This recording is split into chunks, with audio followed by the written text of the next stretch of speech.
Hey guys, it's Candy. Welcome back to Our Family Nest.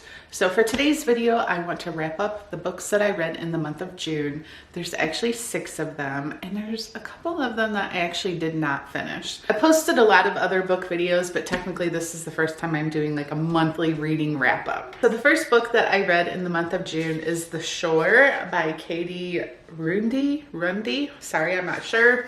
And this was the first book that I did not finish for the month of June. I get the premise of the book, but I think the book sort of tricks your mind because when you look at this cover, it just looks like something you would enjoy in the summertime. Like a beach read, something you want to read out by the pool, laying in the sun.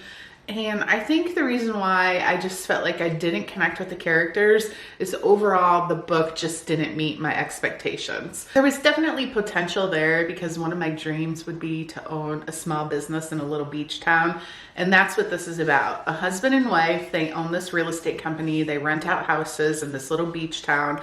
They do it year round. They have 2 teenage daughters. One of them's real sarcastic and like outspoken. The other sister's kind of like boy crazy. And the dad, unfortunately, has a brain tumor. And so he just has this like abnormal, irrational behaviors that kind of come and go. Like you never know what to expect from the dad. So the mom's trying to keep the family together, keep the family business running. I think the only interesting aspect of the whole entire book that even was like, wow, wonder how this is gonna end, is the one daughter was in this online support group that the mom was in, where she would like get on and complain about her husband and just be real open and share her true feelings. And she wasn't doing that with her daughters in real life. So the one daughter was in the support group pretending to be someone else just so she could kind of get closer to her mom or better understand what it was that her mom was going through. And it just felt like chapter after chapter was so repetitive, and I really don't even know where the story was going. Was it about whether or not the family business could survive? Or were we just waiting for the dad to die? I don't even know if he does die or if he gets better. It was probably about 40% of the way through, and I was just like, summer goes way too fast and I have way too many books to read. I did not finish this. Okay, so the next book I decided to read is It Happened One Summer by Tessa Bailey. I'm pretty sure this is the first book I've read by Tessa Bailey. I'm pretty sure she's known for all of her books to be pretty steamy.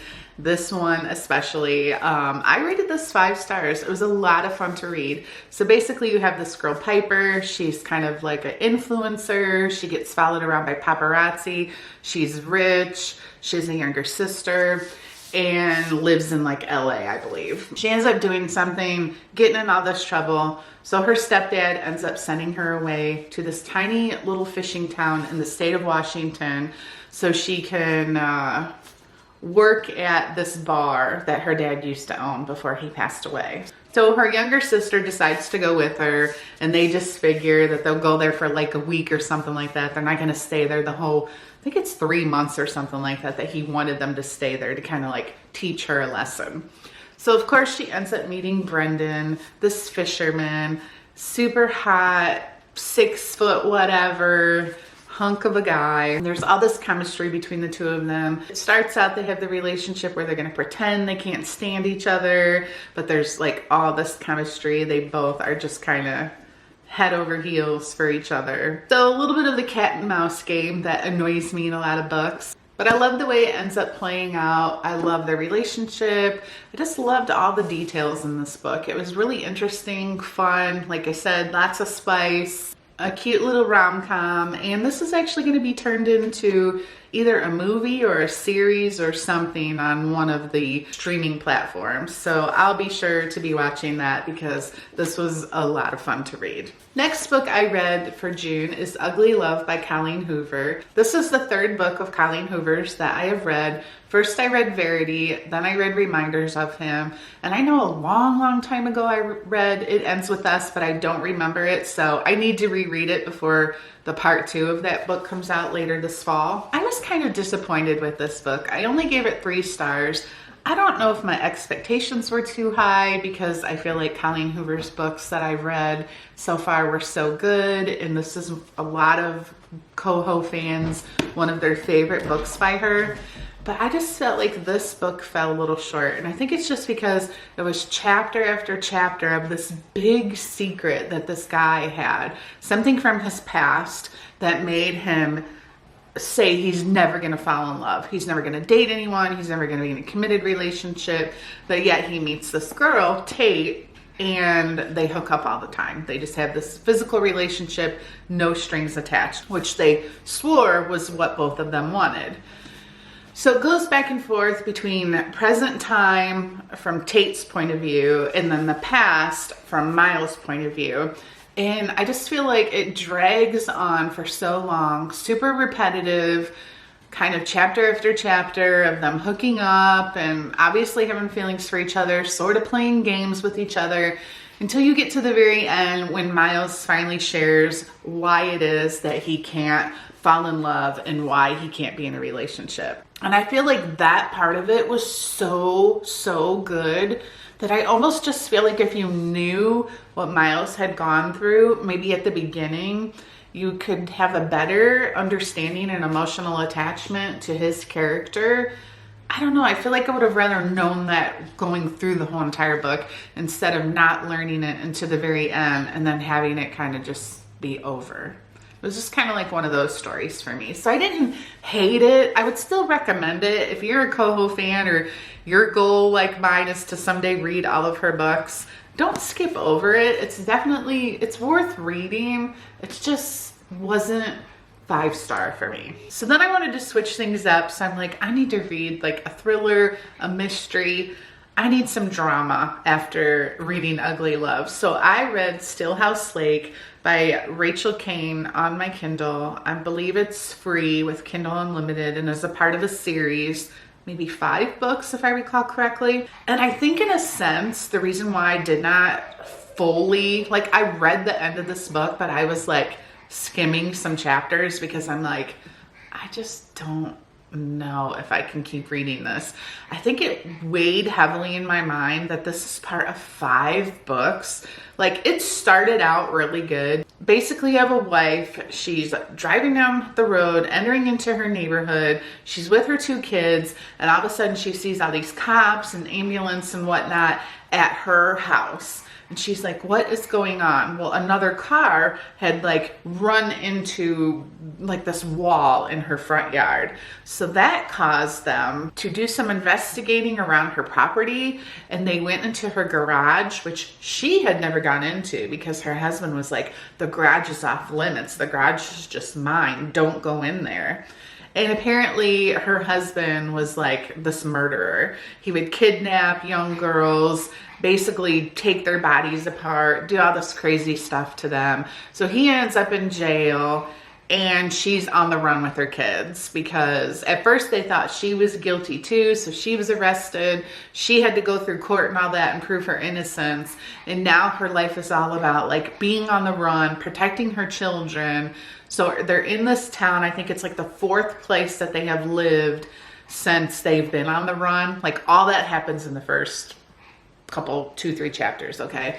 So now they're in this new town and like the strange stuff starts happening.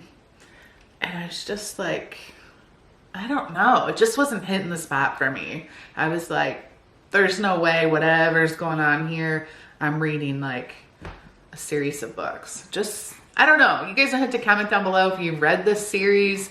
If you recommend I give the next book a try. I don't know if it's different characters, what the case may be, but I only rated it 3 stars, which was really probably being a little bit too kind because I enjoyed Ugly Love way more than I enjoyed Stillhouse Lake. So why would I rate them both 3 stars? Not really sure, but I just know I'm not going to continue on with that series. So then I snuck in My Killer Vacation by Tessa Bailey. We're back to Tessa Bailey. I had just received this in the mail and I have all these books on my shelves to be read. This wasn't even part of like my summer reading list, but I snuck it in because so many people have been sharing this on Instagram, saying how much they enjoyed it. So I'm like, I'm reading it now. Super fast read. It's like 290 pages. And it's typical Tessa Bailey. I say typical when I've only read 2 of her books. But it was super steamy and spicy, just like it happened one summer. I think her books are a lot of fun. I rated this one 4 stars. I think I was a little hard on this book because some of the lines that these characters would say to each other were just so ridiculous. And so, like, nobody would say those things to each other. I couldn't figure out if the book was, am I supposed to be taking this serious, or is this just supposed to make me roll my eyes and laugh? You have Taylor, who is an elementary school teacher, on vacation with her brother, and when they first arrive to their vacation rental home in Cape Cod, they find a dead body. So they get wrapped up into this whole, like, crime investigation. And enter Miles, the hunky bounty hunter, who's gonna come save the day. However, Miles is like the grumpy guy. You know how you have that in these books, that trope, what's it called? Grumpy, sad guy. So same sort of thing we get in all these types of books where they're super attracted to each other. They describe each other's bodies from head to toe, everything they love about it, everything they want to do to it, but they never hook up. Until they do. Of course. I mean, what else is going to happen in these kind of books? I think what made me enjoy this the most, though, is there was that element of mystery to the book. You were kind of trying to figure out who the killer was and why, and I don't know. It was really entertaining. As silly and corny as it was entertaining. So 4 stars, I would recommend. Perfect, quick summer read. And then the last book is Vacation Land by Meg Mitchell Moore.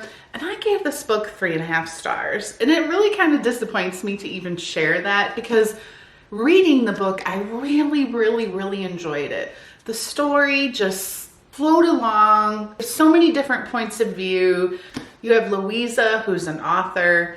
She goes to Maine to stay at her parents' beach house. She brings her 3 kids with her, and she keeps having these conversations on the phone with her husband, who's back in Brooklyn, trying to like run this podcast company. So you have all of her emotional distress and drama. You have the point of view of her oldest son, who meets his first love that summer. You have Christy, who takes a Greyhound bus from Pennsylvania with less than $1,000 in her pocket to travel all the way to this small town, finally meet her dad after her mom had just passed away. She's kind of considered this love child that was conceived, but no one ever knew about it. I think what I loved about it the most is just the setting. Like, I would love to have this like family beach house that everyone comes back to every summer. Like, that I grew up and had all these memories, and then I was bringing my kids there every summer and they create all these memories. So just for that reason alone, I just really enjoyed reading the book. The reason why I didn't give it 5 stars is just the ending was just so, like, I don't know, I just expected something more to happen. More interaction with all the different characters involved, and it kind of just wrapped up in this sort of simple, quick way that really just didn't like leave you feeling anything for any of the characters. Like, I love when I read a book like this that's just filled with like a lot of drama, betrayal, sadness, and like you don't want the book to end because you're gonna miss the characters. You want to know what's gonna happen next. You're so sad that you know these characters' lives are still continuing, but you don't get to be part of it. And the way this ended, it was just like, oh, okay. I don't know. It just didn't hit the spot for me. I was left disappointed at the ending of this book. So that's why I gave it 3.5 stars. Again, anything I rate 3 anything, I liked it, but I didn't love it. So again, these are the books that I read in the month of June. This is the order that I would recommend them in. Favorite to least favorite, just in case you want to make note of that anywhere. Add these to your Goodreads account. Be sure to follow me on Goodreads. The link is down below. Thank you again for watching this video, and I'll see you guys next Sunday with another book video. Bye, guys.